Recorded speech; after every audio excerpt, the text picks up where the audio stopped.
Fab, so many thanks. So my name is Maxine McIntosh. I'm a PhD student at the Alan Turing Institute, which is the UK's Institute for Data Science and AI. And also I'm the co-founder of an organisation called One Health Tech. And we look to promote and support more women to be in health innovation. So I'm very pleased to be chairing today's session. But first up, we have our amazing sponsor, so Stephen Fay from Baxter, who is the country lead for UK and Ireland and head of integrated care solutions. So it's very important that when Steve finishes his talk, you give him a massive round of applause and make him feel like $1 million, so the next year he might part with $1 million so that we can have some champagne in the break. So Stephen's going to do a little brief introduction, and then we're going to go for that next session. Steve. Maxine, thank you very much, and good morning. And also I should say thank you to Reform for another great event. Okay, so why do some health tech innovations succeed? Interesting title, because I guess the title itself then suggests that some don't succeed. And indeed, the reality is that often innovation does not succeed within the current NHS landscape. Acute health services are really continuing to face pressures in funding, capital expenditure. The budgets await the, I think now delayed, comprehensive spending review, and staff shortages, both in clinical and non-clinical settings, are pretty much at an all-time high. And we, as a population, our need for healthcare continues to grow, and therefore, clearly the pressures are only going to increase. On top of that, we've got situations where the connectivity is poor between different systems and data, and governance is often lacking, which makes really trying to generate evidence to support the innovation or the implementation of new innovation extremely difficult. So you'd think with all those challenges, it's going to be really, really difficult to try and innovate and implement. But despite this, the NHS is still very willing, and there's a real core of belief around the importance and the need to implement new technologies, and particularly those with digital solutions as well. So where then might industry come in? Well, for me, there's three very, very important things. Collaborate, collaborate, collaborate. It really, really is no more difficult than that. We need to engage, and clearly we need to collaborate with our NHS partners. But just as importantly for me, the NHS needs to collaborate within itself. And if we can do that successfully, then we might start seeing some further successes around implementation. So step one. First thing that has to happen is we need to listen really, really carefully to truly understand the problems that our customers are trying to solve. And the solutions for these are often very, very complex, impacting multiple different stakeholders across diverse settings, clinical and non-clinical, and often requiring redesign of pathways and systems. And that's pretty challenging. We need to engage with these individuals and these multidisciplinary teams. They need to trust us, and we need to work hand in hand to ensure effective implementation. So trust. Of course, trust might be a bit of a difficult word between industry and the NHS, but trust is massively important. And I think the best way of establishing trust is to be really, really transparent about what we're trying to achieve with our partnership and why it's important for us. And if we do that, and we can consistently try and generate sustainable value for the NHS or improved outcomes for our patients, then surely this is something that should be applauded. So if we establish trust successfully, I think the next thing we need to do is really then facilitate. And when we're facilitating, we're talking about early engagement here of all the key stakeholders that actually need to be involved in a program or project. There's no point getting halfway through a program and then finding you've left somebody out of the communication loop and they've not been involved in those early discussions. This is frequently why things break down. And if that goes well, I guess the third, and for me probably the most important part of this, is embracing change. Changing culture, changing the attitude of clinicians and non-clinicians and their willingness to approach patient care system redesign in a new and novel way. And I'd just like to give you a very, very quick example. We've recently launched a cloud-based remote monitoring technology for supporting patient management in dialysis. And it's great, for the patients, it actually enables their care to be better supported. And for the NHS, it actually enables more of this care to take place out of the acute setting and in-home or closer to home. And that's great, but fundamentally, this requires a massive shift for clinicians away from the traditional way they may have cared for those patients to something new and something innovative. So moving away from clinics, where quite often it's a reactive management of patient care, and patients may not turn up, the records they bring, they may have forgotten them, or they may be damaged in some way, to something much more proactive, where clinicians can remotely monitor the patients from afar, but on a much more frequent basis. And this then allows much earlier clinical intervention, if required, but it also frees up so much clinical time, which can then be redeployed into other important patient care. And in Baxter, we've got a specialist team that have actually worked across numerous programs with, across multiple pathways as well. And we've learnt a lot with our partners about what goes well, and really importantly, what goes wrong as well. And by combining those learnings and then working with a group of NHS experts, we've been able to really share those learnings and actually those experiences. And from that, Baxter has developed an innovation toolkit. And it's something we're really proud of, and it's something really designed to help the NHS to support implementation of novel new technology and ideas. And if anyone's interested, it is available to download from the Baxter UK website. So finally, I'd just like to say that it does take time to embed new technologies, but time alone is not enough. We really, really need to be able to embrace change. This requires fundamental shifts in the culture within the NHS and the teams, and really requires staff within the NHS to be empowered to really embrace and seek out these new opportunities. Thank you, Maxine. I hope you enjoy the rest of the session. Thank you. Can we get a champagne early morning break? Round of applause. I can't wait for next year. The structure of the session is we're going to have 7 minutes each from our ebullient panel, and then after that we're going to break into an audience Q&A, so please make sure you do have your questions ready, because if there are no questions, I'm not going to do the thing that chairs do and just fill the kind of the void with inane questions. I'm going to pick on people who look particularly uncomfortable. So make sure that you do have at least a couple of questions prepped. Make sure you're tweeting. The hashtag is Reform Digital Health. So make sure you're tweeting, and all the handles are on the in the agenda. So first up, we have Yvonne Gallagher, who is the Director of Digital Value for Money from the National Audit Office. You can clap.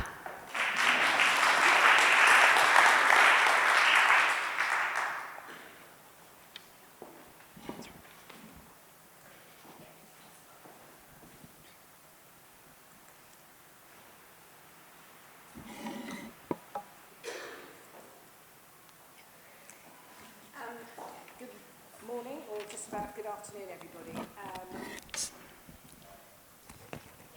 I've found that in my career in data, technology, business change, it's really interesting to see the changes that have happened over the last 25 years and those that haven't. But one of the biggest change is that now, in the era of digital, everybody has started to talk about digital and technology and has stopped talking about the data. And we're finding that actually one of the biggest inhibitors to innovation and change is this lack of focus of attention on the actual data that's been used in public sector and public services. So today I wanted to talk about the work we've just completed in a report on the public sector data. And it's intended to be a supportive piece for those dealing with data in government, health, and the public sector. There's a view that all of the departments are failing to really get the benefits out of data, and there's a feeling that there should be more open data, more data sharing, better services for citizens. And the benefits of all of these are talked about as if these benefits are there for the taking. But in fact, they are not easy things to do with the existing data. And there are many significant blockers and constraints which are not understood or ignored. So there's lots of different types of data that we could have done a report on. There's data for policy making, management information, but we wanted to keep the scope around and focused on the operational data for citizens and what that means. In our report, we set out the landscape. So what's the current data landscape? What does it look like? And then we wanted to look at where's the strategies around data, the leadership that's doing something about it, the data and systems that enable it and underpin all the data, and then the culture and environment and what's happening there.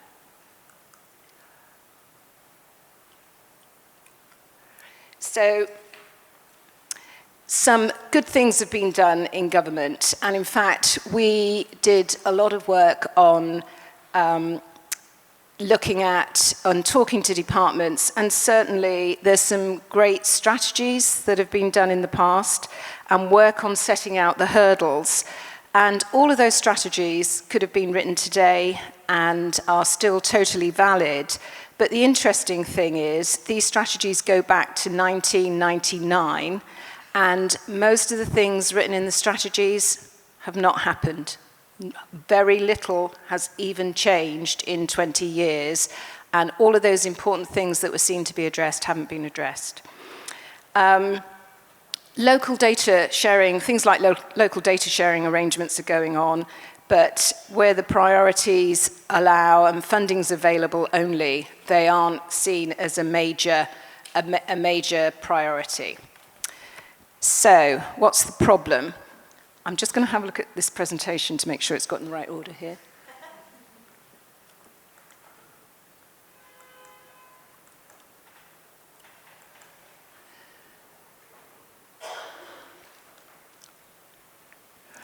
So the problem is mostly to do with the legacy environment in the public sector.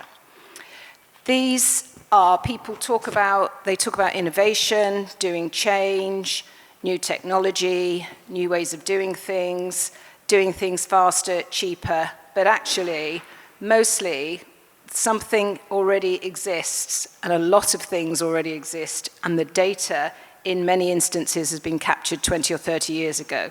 So in a lot of our older systems, that data may not have been touched, and it's often accurate, inconsistent, poor quality, and lacking basic integrity. And it's stored in systems that are hard to change and hard to do anything about. So it's not like retail services now where customers make sure they update their address, for instance, on a regular basis because they want their stuff delivered, and routinely keep their payments up to date. There's a lot of talk about sweeping in, new technology sweeping in to solve the problems, and I think we heard this morning some really good points about AI. But when you're looking at citizen operational data, if you layer AI on top of that existing old data that lacks integrity and quality, what conclusions are you likely to draw? So operating systems at the moment, and I'm sure you'll all recognize this, require armies of people and convoluted processes to deal with the inconsistencies across the data. And quite often now, it's been normalized. People just think you need, if you're pulling together all of this data, you need a team pulling it together. Or if you're trying to aggregate anything, it's you trying to get data feeds in from all over the place. So they're not seen as inefficiencies, they're just seen as the way we do things around here. And there's a lot of talk now about new technology for data analytics and tools, and they've been doing some great stuff in government. But we've talked to departments, they've hired hundreds of data scientists over the past few years, doing some great work, but they talk about 80% of their time spent trying to mash the data together to make sense to apply the tools. So there's no actual agreed cross-government standards, and standards take many forms, but even basic customer standards don't exist. So what we did, even in this picture here, you can see how there's lots of different identifiers right across the piece, but they are all inconsistent, and quite often basic data, address and name fields and content are just different. So it's really easy to match the data up. Interestingly, in health, the NHS number is considered a really good, solid identifier that's being kept well up to date and deduplicated. So that's actually an asset that health has. And finally, I just want to say, we will have specific recommendations in our report when it comes out, but a few areas to focus on. Really, we want to look at what is the people to start saying, what's the problem I'm trying to solve? And this should not be about technology solution looking for a problem. Mostly, the problem that is trying to be solved has something to do with the problems with the data. What's the biggest priority for government and health, and where to start? Because lots of things need fixing and doing. Where's the key priorities? And I think the main point then as well is the culture has to change to recognize the need for doing something about the data and the skills and the capability to figure out what to do to fix it. Thank you. Can we have a huge round of applause for Yvonne Gallagher?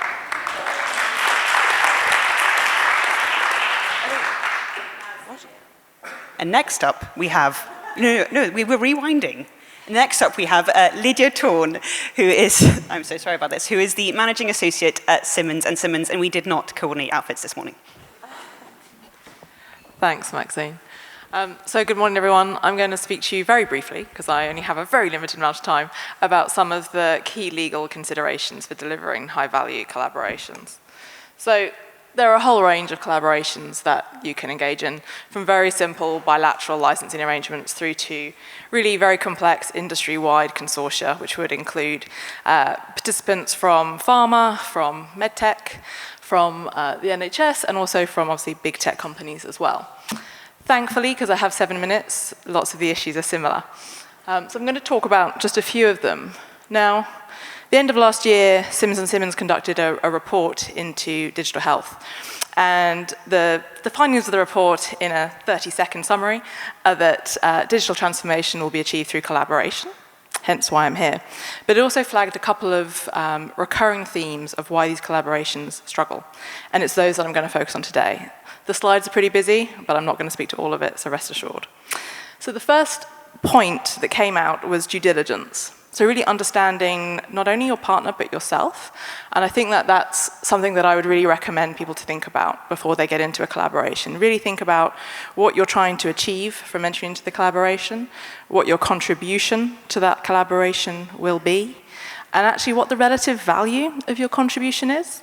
I see sometimes people not really fully appreciating the wider project, really feeling very passionate about their baby that they're contributing, but not necessarily realizing the value within the collaboration and therefore what their leverage will be.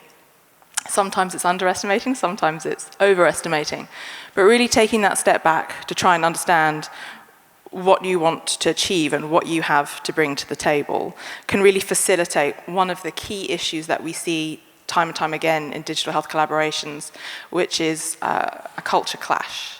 So really the respective parties that are coming together to collaborate not fundamentally understanding each other's businesses, each other's drivers and their points of view. And that really can be very disruptive and delay negotiations extensively. So if you can understand what your own red lines are, for example, what you will not agree to under any circumstances, and you can explain that effectively, and you understand where your room for movement is and what your risk appetite is, all of those things will facilitate those negotiations. Likewise, if you can understand from a commercial perspective where the other side's coming from, what their drivers are, why they take a specific approach to certain things. One of the things we'll hopefully talk about is IP, which can be a big contest in these negotiations, often between industry wanting to keep everything very confidential, not release anything, and research institutes and NHS really wanting to publish to demonstrate their learning. And those things don't come together very easily. So it's really understanding why each of you has the position you have and where that middle ground can be found. And then thinking about actually who you're getting into bed with. So diligence for collaborations is actually not that common anymore.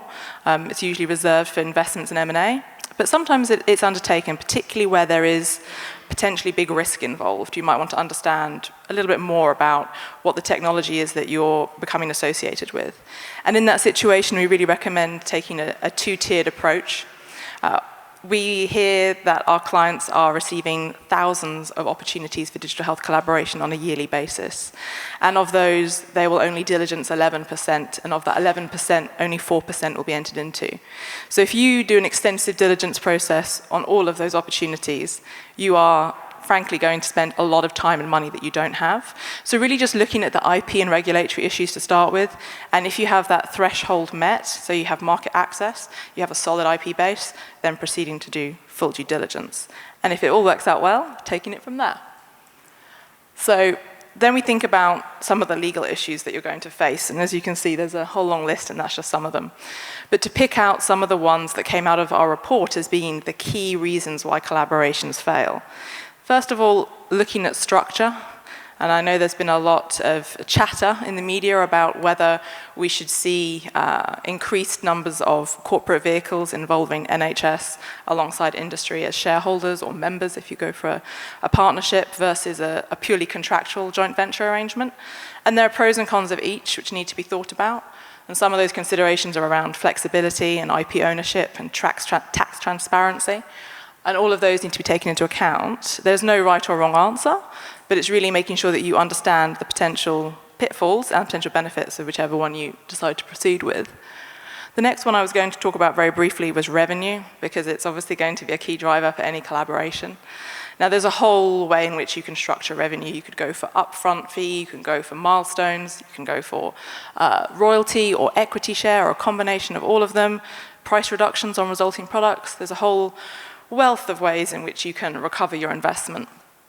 But it's really thinking about why you would pick any given approach. And that will really depend on your risk appetite and your cash flow, and really understanding your leverage in that arrangement. Because typically a very risk-averse entity is going to say, I want a very big upfront payment, but actually I don't want any risk, I don't want any liability. That is unlikely to fly unless you have really amazing leverage. I'm being told I have 1 minute, which is not nearly enough, so I'm going to just quickly flip on to say, let's talk about liability. It's another key stumbling block. No one wants any liability. That's not going to work. Okay, so we need to understand what our liability will be contractually, how we mitigate that liability through exclusions, disclaimers, caps, but also thinking about your wider statutory liability, so product liability for whatever you're developing. This can be particularly tricky when we're talking about AI products, which we don't really legally fully understand the kind of wealth of potential product liability risk that might be available, and how the use of an AI might interrupt what we have as a very established legal structure at the moment. But thinking about who should be responsible for that and trying to apportion that liability contractually. Likewise, if you're going to provide an awful lot of data, which we obviously see in many data sharing arrangements with the NHS, we need to think about GDPR liability. And also bias for AI and the potential liability that can come from that. So really thinking carefully about what you're contributing, what your potential risk is, and where you're willing to draw the line, because you can't have no liability and have a fantastic arrangement financially. They will go hand in hand. And I'm probably out of time, but I'm just going to touch very briefly on IP, because it's one of the main things that came out as being a potential issue for collaborations. Now, IP is obviously a very useful asset to have and to leverage if you want to be able to generate revenue. You don't have to own the IP to generate revenue through royalties. I think that's a very common misnomer that's not very helpful. It is useful that you have a very strong IP base, both for your background IP that you contribute and any arising IP that you generate. But you need to understand what the risks and responsibilities of taking that portfolio are and what is needed for really effective commercialization to generate maximum revenue. And it may be that you don't decide to own the IP, you take a back seat from that because that's not playing to your strengths. And I think we need to encourage a more open discussion around what owning IP gives you and whether you really need to have that to be able to facilitate these discussions. And I'll leave it there because I'm out of time. Perfect. A huge round of applause for Lydia. Thank you. And last but not least, you'll be very unsurprised to know that Anne-Marie's title and affiliation has not changed in the last 7 minutes. So she's the Director of Policy and Strategy at Future Care Capital. Can you have a round of applause for Anne-Marie, please? Thank you.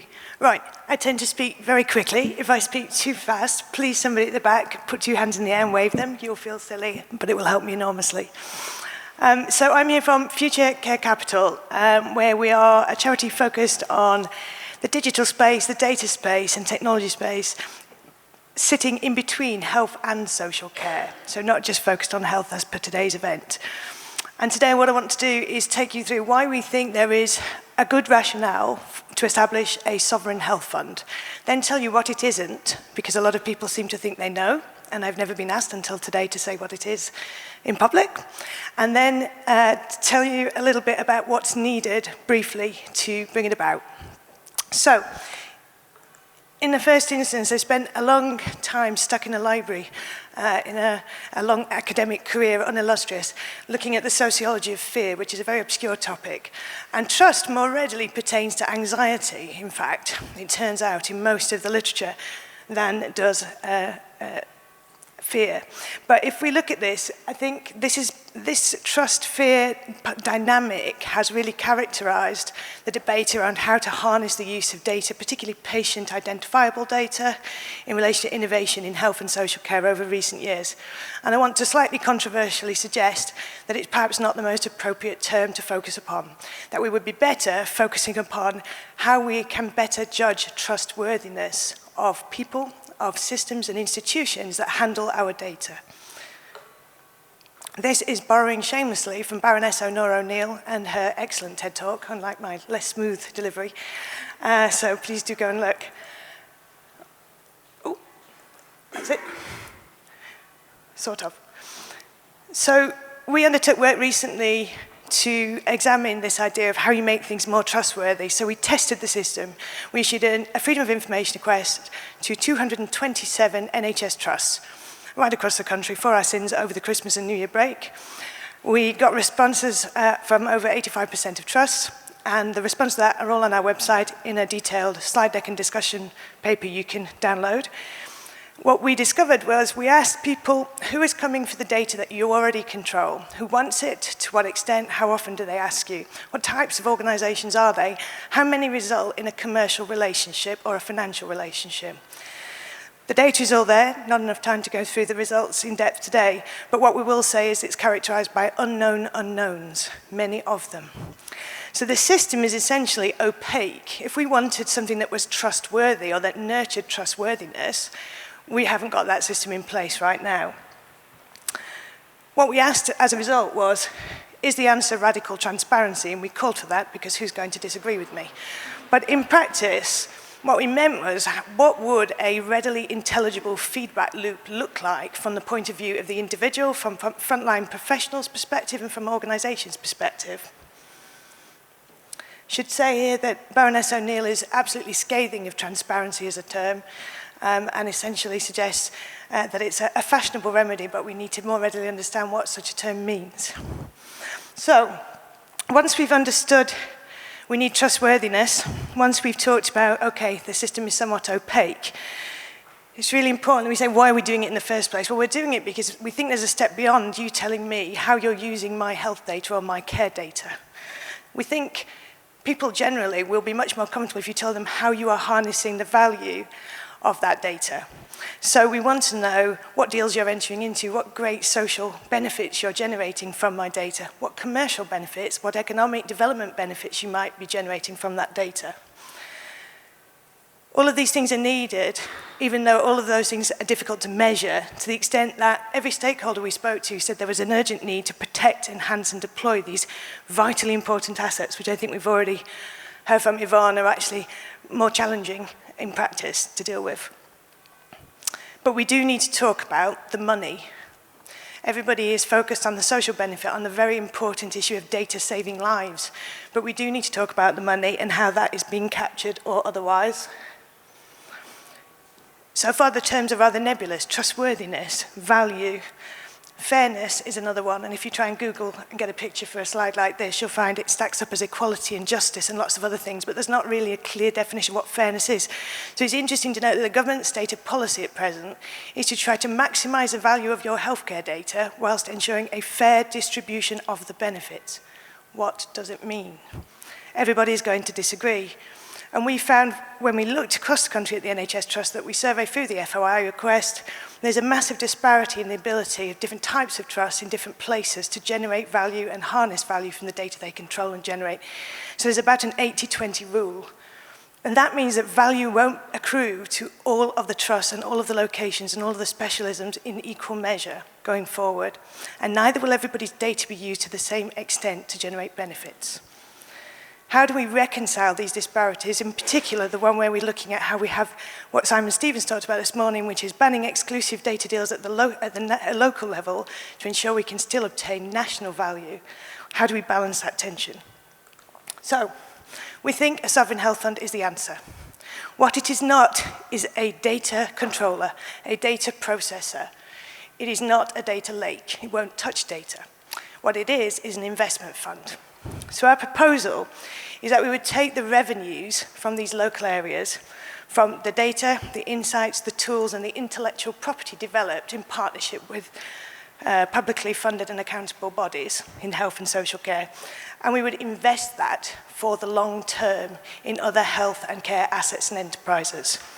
Because this is not just for today, it's for now and the future, the potential to generate revenue here. So we're looking explicitly at the sovereign wealth fund model that you may have heard about in terms of Norway and its oil reserves, and we're saying, can the same be done with health and care data?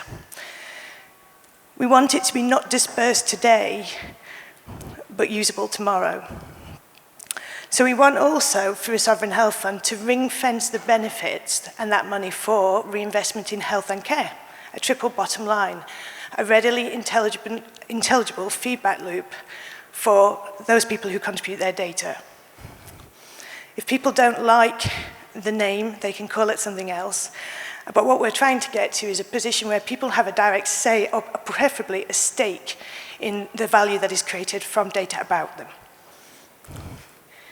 We are rapidly running out of time, both in practice and here. So what we need to do in talking to parliamentarians and other sector leaders is to ensure that there is coordination across government. We've heard already about the very many different policy-making kind of efforts that are underway to make use of health data to develop strategies. The question is, how do we join that up? Because a tipping point is coming with international investment speeding up a pace and investing and looking for healthcare data from the private sector. And our assets will depreciate, even if they are worth less than we might think to start with. So what we think is needed, apart from a national health and care data strategy that makes very clear and transparent what is and isn't happening, echoing Reform's call in its recent report, is courage, and particularly political courage. So this is a very big idea at a time when government is already incredibly under the cosh and busy doing other things. But there don't seem to be a shortage of leaders willing to step up, so I'm inviting somebody to give it a go and to at very least explore and debunk the idea. Thank you.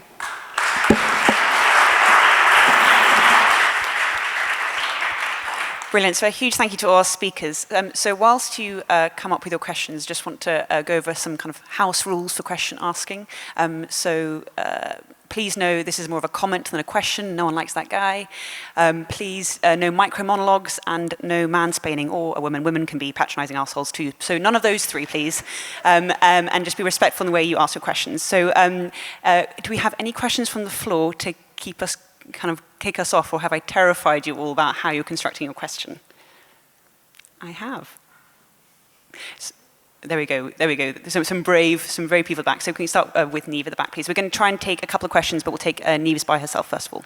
Hi, Niamh McKenna from Accenture. I'm just interested to know where you stand on the spectrum of individual owning their data versus centrally controlled. I know that it's a big controversy here in the UK with the care.data and so on, but actually I think there are a huge amount of risks for individuals owning their data. The law of unintended consequences. None of us knew how Facebook was going to use our data, etc., etc. So I'm just curious to know where you all stand on that. Okay, well, I'll go first. I think it's an interesting question, and it presupposes that the whole infrastructure is ready to make that data available for ownership by patients or citizens or whatever.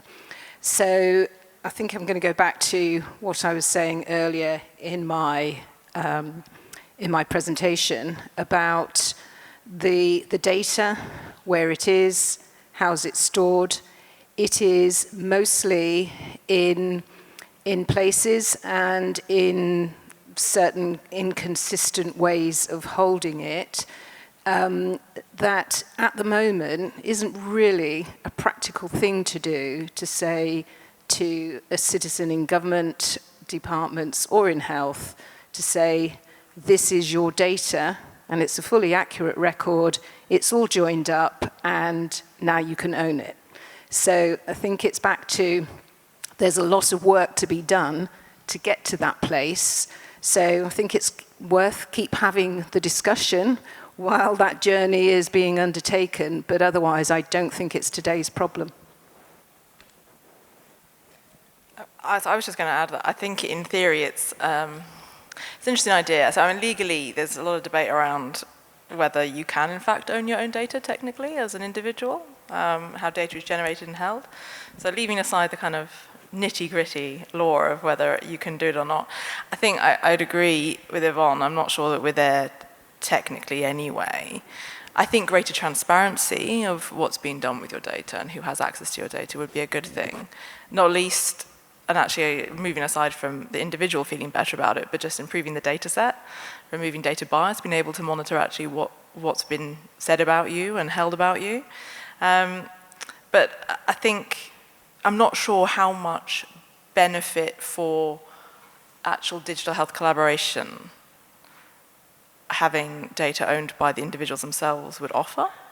I think it's good from a trust perspective and a societal perspective, but in terms of generating actual real results for patients, I'm not sure it's actually helpful.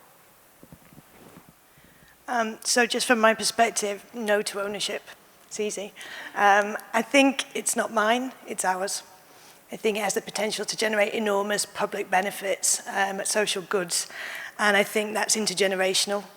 And I think we have a moral obligation to one another as individuals not to do what we've done with physical property and drive inequality from our new oil, but instead to see whether or not we can cooperate and use it for the greater good. Perfect. So can we get the hands up that were there at the beginning? So the gentleman in the blue shirt over there, and then the gentleman with the pen behind his ear over here. I'm going to pull really bad adjectives about all of you, I'm afraid. Thank you. So James Groves from Oxford University Innovation. I've got maybe two questions, one a sort of higher level one for Anne-Marie and a more specific one for Lydia. I'm really interested in the idea of the Sovereign Wealth Fund, but ultimately that is a fund that will want to generate a return, it will generate wealth, and there is a risk that will end up having someone like me in that fund saying, I want to generate a lot of money. So that might come from Apple, it might come from Google, etc. So how do we structure the actual mechanics of that to make sure that we're not excluding the smaller players, the smaller innovators? And I guess my second question for Lydia is, how do you structure a deal with data, for example, to a company that's developing an artificial intelligence biomarker to make sure that you are returning value? We've heard about the half-life of data being 4 months. You know, data will get diluted when you actually add it to a big lake of data. Are royalties appropriate? Are fees appropriate? And I guess that ties back into the sovereign wealth, you know, because again, we want to make sure that this is appropriately structured. Sorry, that was a slight monologue. No, excellent question structure so far. You're an amazing audience. I'm very proud of you. Yeah, hi. I was interested in the issues around IP, and particularly in relation to, say, NHS trusts entering into a relationship with a tech company and what the IP implications are for any products created from that partnership. Without giving too much away, is there any particular examples that Lydia could give us about how that's gone in not such a great way, and just generally how agreements around IP can be structured to avoid unpleasant conflict, and also how much leverage NHS trusts have when they're going into those situations? I'm thinking of Google, DeepMind, Royal Free as the obvious example. I'm really enjoying the very public pro bono legal work Lydia's going to be providing the audience now. Do you need to repeat any of those questions? Or? So, hi James. So I think because I didn't have a lot of time to explain, there are 4 types of value that we're very much keen to stress here. So we're not purely talking about commercial value. We're talking also about economic development value in different locations for SMEs and homegrown businesses and innovators and enterprises. But we're also talking about social value, so data that can improve public health, e.g. air pollution data. And we're talking about personal direct clinical value for the individual or care value for the person in receipt of social care services. So naturally, those 4 things, if you press on one lever more than another, you'll find what goes up must come down. So you may ban exclusive data deals, and that may reduce your commercial return, for example, in certain circumstances with certain data sets in relation to certain industries and types of innovation. So each is a case-by-case basis, in theory, but I would say that what we need to do, again, is go back to this idea of developing a strategy, being honest with and grown-up conversation with the general public and saying there are these trade-offs between these 4 types of value. Which data sets are you happy to have used for which types of value to be harnessed from it? So first off, data being provided for the development of AI tools, basically.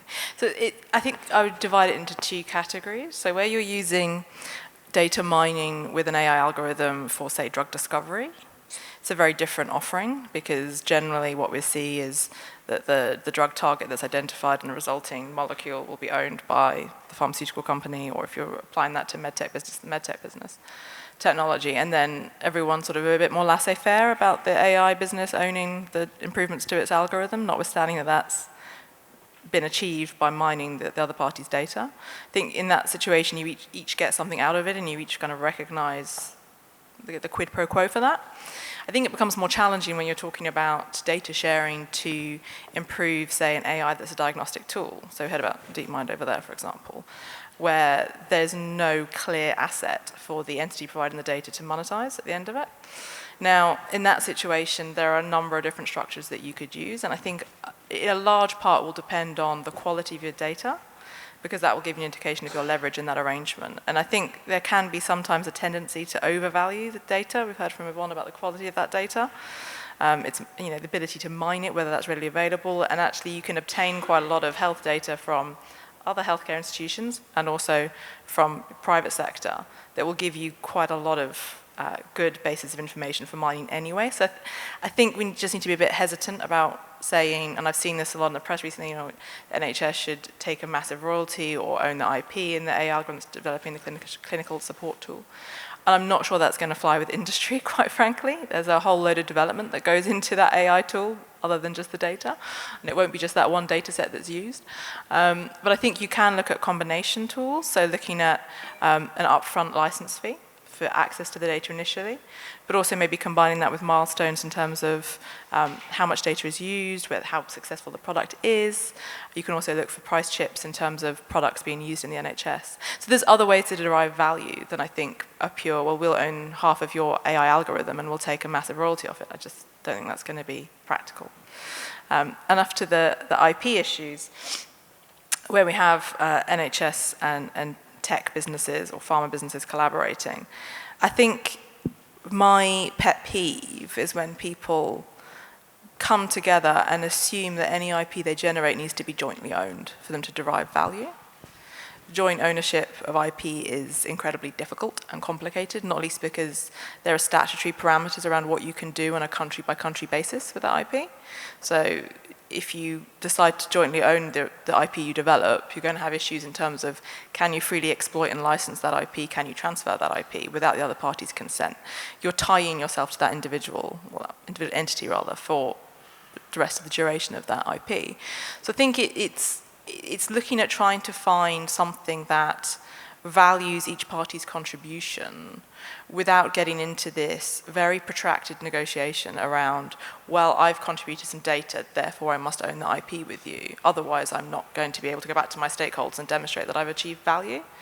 And I think that's just a classic misnomer. So what we would look at is really, and obviously I'm coming at this more from an industry angle, but we're looking at this in the sense of, what do you need to have as an IP portfolio to really maximize exploitation? Because that's how you'll both get revenue. And if that's one party owning it and having good rights to background and licensing, then that's what needs to be done to be able to maximize revenue. And then how that revenue is apportioned between you is a different conversation. There we have it. So can we take a couple more questions from the audience then? So 2 questions helpfully at opposite ends of the square.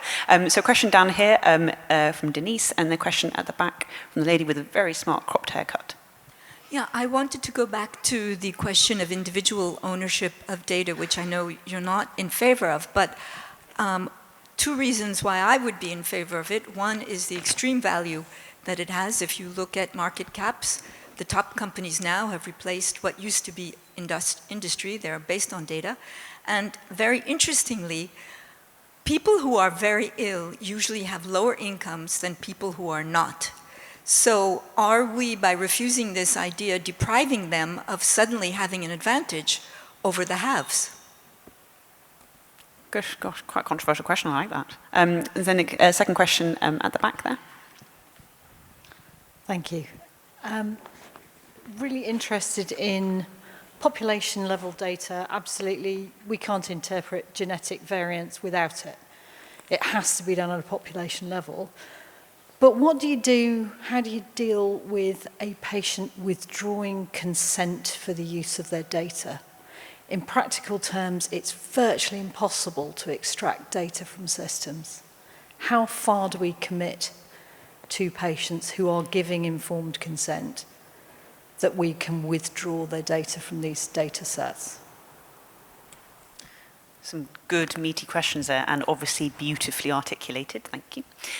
Who wants to start with that? Okay. So my response would be, I think the mistake is to see this as its ownership or not.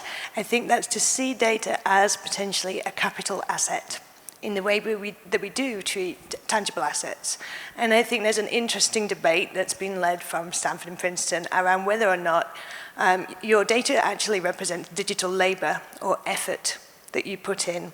So I take your point, you might want to derive an income from it, but is it the same as owning something? Do we need to own it in order to be recompensed for our digital labor? So I think that there is a different way to potentially look at how you generate revenue from it.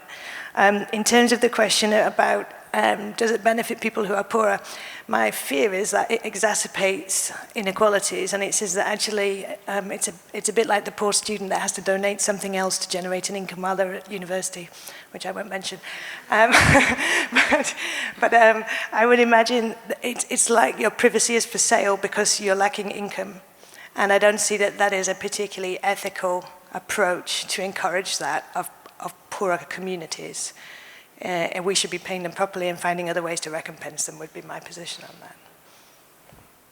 that. So I was just going to add along similar lines, I think there's some very significant ethical considerations around people monetizing their health data, particularly in those types of acute situations. I also struggled to see, and I've had conversations with people over the last few years about how that monetization would happen, how actually one individual data set is going to be monetized. We just heard, generally you're talking about huge volumes of data being meaningful. And how would we be paying someone for that data, on what basis? I think there's some real technical and legal challenges around that sort of model. But I agree, there are other ways in which people should feel that the use of their data is benefiting them and seeing real change. Just to the data GDPR type question, yes, it is a very big challenge. Not just withdrawal of consent, but requesting the deletion of that data as well is potentially very problematic. I think from my view as a lawyer, it's a bit dry legal answer is that I think I would want to lobby the government, frankly.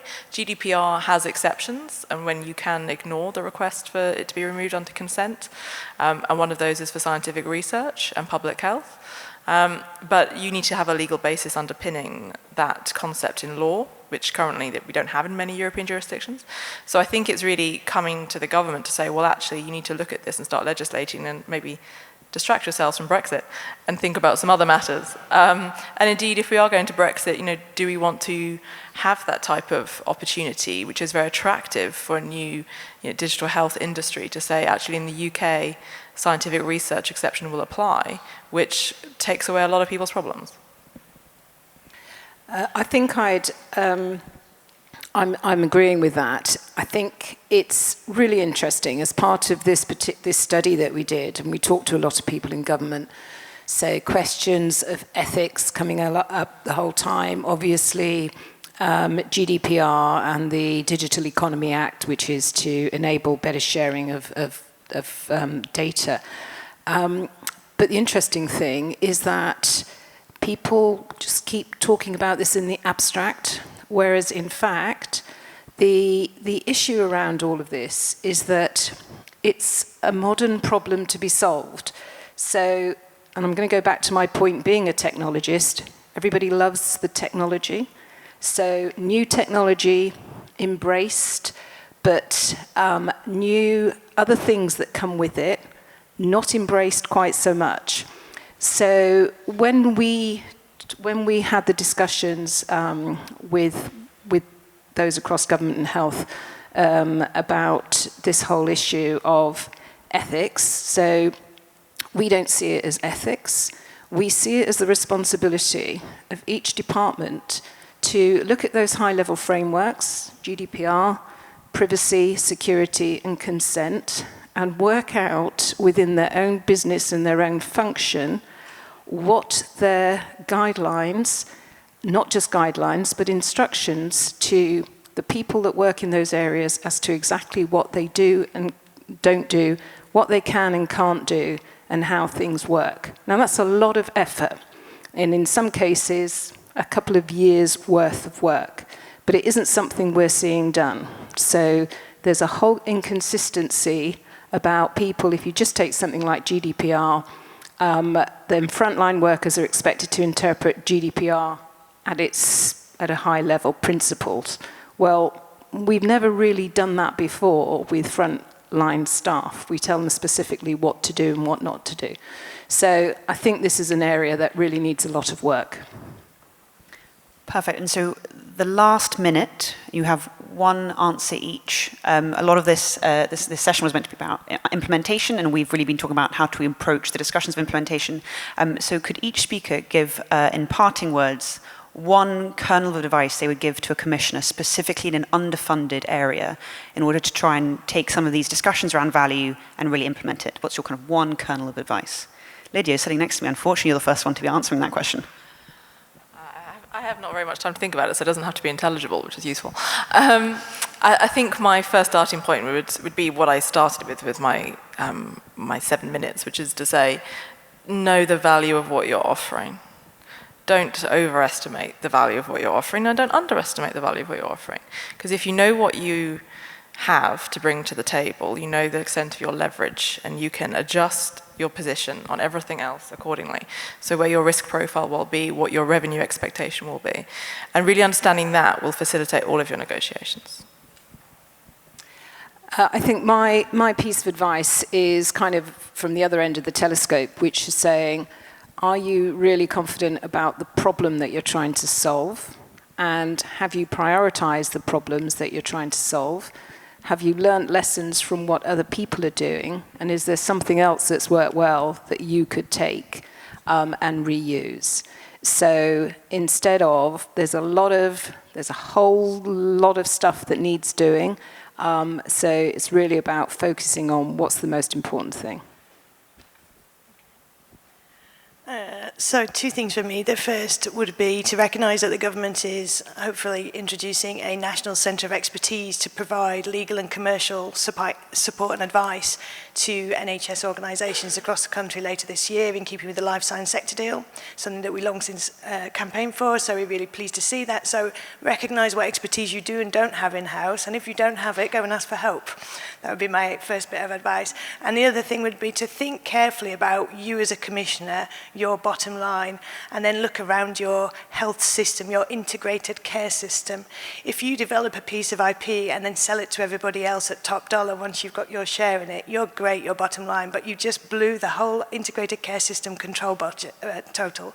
So this doesn't work. So it's about reaching out and collaborating and realizing at what level geographically you are going to try and extract value together. Perfect. So collaborate, steal, and leverage is how we're going to leave you with. And can we have a huge round of applause for our amazing speakers? And Steve! Let's not forget Steve!